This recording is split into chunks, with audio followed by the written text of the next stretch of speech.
Et quant à la France, comme je disais, François Hollande s'était engagé en octobre 2013.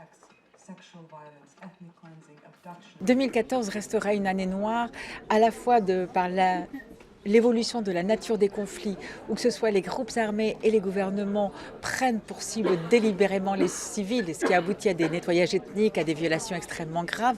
On voit l'émergence de plus en plus forte de groupes armés qui ont pour visée d'instaurer vraiment des territoires avec une autorité de type étatique, mais qui est imposée complètement par la terreur avec des violations très graves. Dans les 3/4 des pays qui sont couverts par notre rapport, il y a eu des reculs sur la liberté d'expression.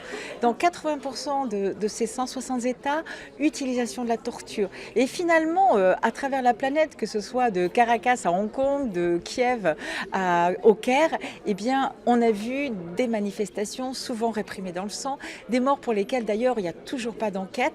Et ça, c'est une très très grosse inquiétude. Le nombre de réfugiés, de déplacés internes dans les pays n'a jamais été aussi élevé. On parle aujourd'hui de 50 millions de personnes qui ont dû quitter leur foyer. Et d'après le Haut Commissariat aux réfugiés, c'est le chiffre le plus important depuis la Deuxième Guerre mondiale, une crise humanitaire sans précédent.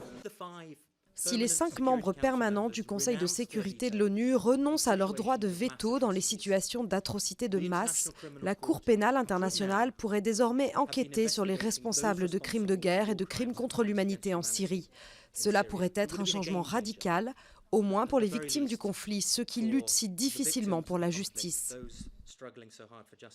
Documented human rights violations, including indiscriminate attacks against civilians there between Boko Haram and the military. Nous sommes particulièrement inquiets de la montée de tous les discours racistes en France, que ce soit l'antisémitisme, mais aussi beaucoup l'islamophobie.